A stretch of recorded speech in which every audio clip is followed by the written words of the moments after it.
ಹರೀಶ್ವರಕ್ಕೆ ಬಂದಿದ್ದೀನಿ. ಇಲ್ಲಿ ಇವತ್ತು ಸಾರ್ವಜನಿಕ ಗಣಪತಿನ ವಿಸರ್ಜನೆ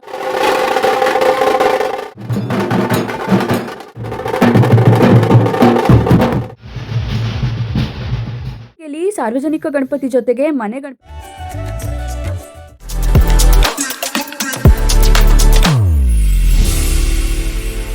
hi, welcome back to my new journey channel. ನಾನು ನಿಮ್ಮ ಸ್ಫೂರ್ತಿ. ಇವತ್ತು ನಾನು ದಾರೇಶ್ವರಕ್ಕೆ ಬಂದಿದ್ದೀನಿ. ಇಲ್ಲಿ ಇವತ್ತು ಸಾರ್ವಜನಿಕ ಗಣಪತಿನ ವಿಸರ್ಜನೆ ಮಾಡ್ತಾರೆ. ನಾನು ಬರೋ ಅಷ್ಟರಲ್ಲಿ ಪೂಜೆ ಎಲ್ಲ ಮುಗಿದು ಮೆರವಣಿಗೆ ಸ್ಟಾರ್ಟ್ ಆಗಿತ್ತು. ಏನೇನು ಮಾಡಿದ್ದಾರೆ ನೀವೇ ನೋಡಿ.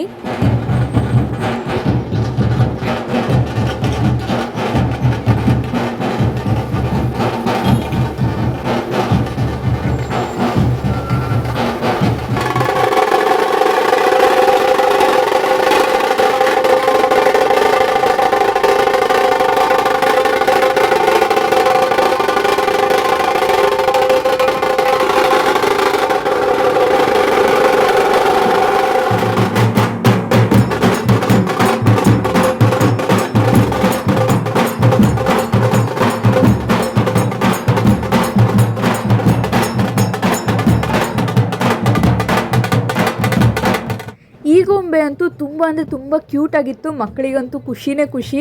ಗೊಂಬೆ ಮುಂದೆ ನಿಂತ್ಕೊಳ್ಳೋದು, ಫೋಟೋ ತೆಗೆಸ್ಕೊಳ್ಳೋದು ಒಂದೇ. ಬೆಂಗಳೂರು ಅಥವಾ ಮಂಗಳೂರು ಬಿಗ್ ಸಿಟೀಸಲ್ಲಿ ಮಾಲಲ್ಲೆಲ್ಲ ಈ ಥರದ ಗೊಂಬೆ ಅಪರೂಪಕ್ಕಾದರೂ ಬರುತ್ತೆ. ಆದರೆ ನಮ್ಮ ಊರ ಕಡೆ ಮಕ್ಕಳಿಗೆಲ್ಲ ಇದನ್ನೆಲ್ಲ ನೋಡಬೇಕು ಅಂದರೆ ಈ ಥರ ಏನಾದರೂ ಫಂಕ್ಷನ್ ಆದರೆ ಮಾತ್ರನೇ ಸಾಧ್ಯ.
ನೀವೆಲ್ಲ ಅನ್ಕೋತಾ ಇರ್ಬೋದು, ಇವ್ರೂರಲ್ಲೇನು ಬರೀ ಹುಡುಗಿರೇ ಕುಣಿತಾ ಇದ್ದಾರೆ, ಒಬ್ಬರು ಹುಡುಗರು ಕಾಣಿಸ್ತಾ ಇಲ್ಲ. ನಮ್ಮೂರಲ್ಲೆಲ್ಲ ಆಗಿದ್ರೆ ಹುಡುಗರೆಲ್ಲ ಎಷ್ಟು ಮಸ್ತ್ ಕುಣಿತಾ ಇದ್ರು ಅಂತ.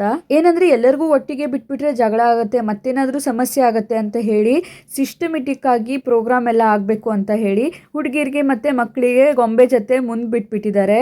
ಆಮೇಲೆ ಹುಡುಗರಿಗೆ ಗಣಪತಿ ಮುಂದ್ಗಡೆ ನೀವು ಕುಣಿರಪ್ಪ ಅಂತ ಹೇಳಿ ಅವ್ರಿಗೆ ಬಿಟ್ಕೊಟ್ಟಿದ್ದಾರೆ. ನೋಡಿ ಇಲ್ಲಿ ಬಂದ್ರು ನೋಡಿ, ಇವರು ಡಿಜೆ ಹಾಕೊಂಡು ಹಿಂದ್ಗಡೆ ಕುಣ್ಕೊಂತ ಬರ್ತಾ ಇದ್ದಾರೆ. ಹಾಗೆ ನೋಡ್ತಾ ಇರಬೇಕಾದ್ರೆ ಸ್ವಲ್ಪ ಅಲ್ಲೇ ಕಿರಿಕಿರಿ ಕೂಡ ಮಾಡಿಕೊಂಡ್ರು. ಗೊತ್ತಿದ್ದೆ ನಮ್ಮ ಊರಿನವರು ಈ ಥರ ಇಬ್ಬರಿಗೂ ಸಪ್ರೇಟ್ ಮಾಡಿ ಹಾಕಿರೋದು. ಮತ್ತು ಊರಿನ ಕಡೆಯಿಂದನೂ ಕೂಡ ಪ್ರತಿ ವರ್ಷ ಲೇಟಾಗಿ ಗಣಪತಿನ ಮುಳುಗಿಸ್ತಾ ಇದ್ರು. ಈ ವರ್ಷದಿಂದ ಆ ಥರ ಮಾಡಬಾರ್ದು, ಬೇಗನೆ 10 ಗಂಟೆ ಒಳಗಡೆ ಮುಳುಗಿಸ್ಬೇಕು ಅಂತ ಆರ್ಡರ್ ಆಗಿದೆ. ಮೆರವಣಿಗೆಯಲ್ಲಿ ಸಾರ್ವಜನಿಕ ಗಣಪತಿ ಜೊತೆಗೆ ಮನೆ ಗಣಪತಿ ಕೂಡ ಇದೆ.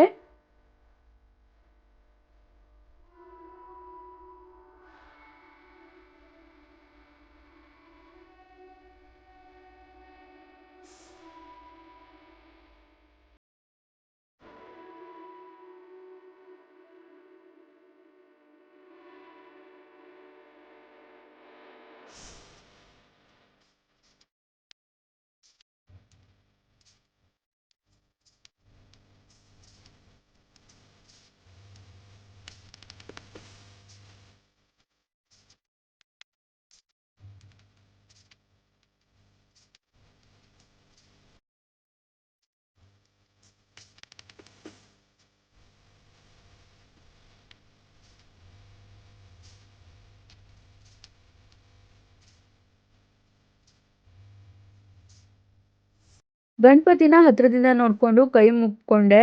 ಅದಾದಮೇಲೆ ಈಗ ಮುಳುಗಿಸ್ಲಿಕ್ಕೆ ತೊಗೊಂಡು ಹೋಗ್ತಾ ಇದ್ದಾರೆ. ನಮ್ಮ ಕಡೆಗೆಲ್ಲ ಅಂದರೆ ಇಲ್ಲಿ ದಾರೇಶ್ವರದಲ್ಲಿ ಮುಳುಗಿಸೋದು ಗಣಪತಿನ ಸಮುದ್ರದಲ್ಲೇ. ಸಮುದ್ರ ತುಂಬ ಹತ್ತಿರ ಆಗೋದ್ರಿಂದ ನಾವು ಬೇರೆ ಕಡೆಗೆಲ್ಲೋ ತೊಗೊಂಡು ಹೋಗಲ್ಲ, ಸಮುದ್ರಕ್ಕೆ ತೊಗೊಂಡು ಹೋಗಿ ಮುಳುಗಿಸ್ತೀವಿ. ನಾನೇನು ಸಾರ್ವಜನಿಕ ಗಣಪತಿ ಅಂತ ಹೇಳಿದ್ನಲ್ವಾ, ಆ ಗಣಪತಿ ಪ್ರತಿ ವರ್ಷನೂ ದಾರೇಶ್ವರದಲ್ಲಿ ದಾನನಾಥ ಸ್ವಾಮಿ ಟೆಂಪಲ್ ಇದೆ, ಅಲ್ಲೇ ಕೂರಿಸ್ತಾರೆ. ಗಣಪತಿ ವಿಸರ್ಜನೆಗೆ ಕತ್ಲಾಗಿ ಬಿಡತ್ತೆ, ಅದಕ್ಕೆ ನಾನು ದಾರೇಶ್ವರ ದೇವಸ್ಥಾನಕ್ಕೆ ಹೋಗಿ, ನಮ್ಮ ಅಜ್ಜಿ ಮನೆ ಇರೋದಿಲ್ಲೇ, ಅಲ್ಲಿ ಹೋಗಿ ಹಾಗೆ ಮನೆಗೆ ಹೋಗ್ತಾ ಇದ್ದೀನಿ. ಸಮುದ್ರಕ್ಕೆ ಹೋದ ನಂತರ ಅಲ್ಲಿ ಸ್ವಲ್ಪ ಪ್ರೋಗ್ರಾಮ್ ಇರುತ್ತೆ, ಅದೇ ಡ್ಯಾನ್ಸ್ ಇರುತ್ತೆ, DJ ಇರುತ್ತೆ. ಅದಾದ ನಂತರ ಗಣಪತಿ ಪೂಜೆ, ಆಮೇಲೆ ಸವಾಲ್ ಕರಿಯೋದು ಅಂತ ಹೇಳ್ತಾರಲ್ಲ, ಅದನ್ನು ಕೂಡ ಮಾಡ್ತಾರೆ. ಅದಕ್ಕೆಲ್ಲ ಹೆಚ್ಚಂದ್ರೂ 3 ತಾಸು ಬೇಕು, 3ರಿಂದ 4 ತಾಸು ಅಂತೂ ಹೋಗೇ ಹೋಗುತ್ತೆ. ಅದಕ್ಕೆ ನಾನೀಗ ಮನೆಗೆ ಹೋಗೋ ಪ್ಲ್ಯಾನಲ್ಲಿದ್ದೀನಿ. ನೀವೀಗ ನೋಡ್ತಾ ಇದ್ದೀರಾ, ಈ ಪ್ರೋಗ್ರಾಮ್ ನಡೀತಾ ಇರೋದು ಮೇನ್ ಹೈವೇನಲ್ಲೇ.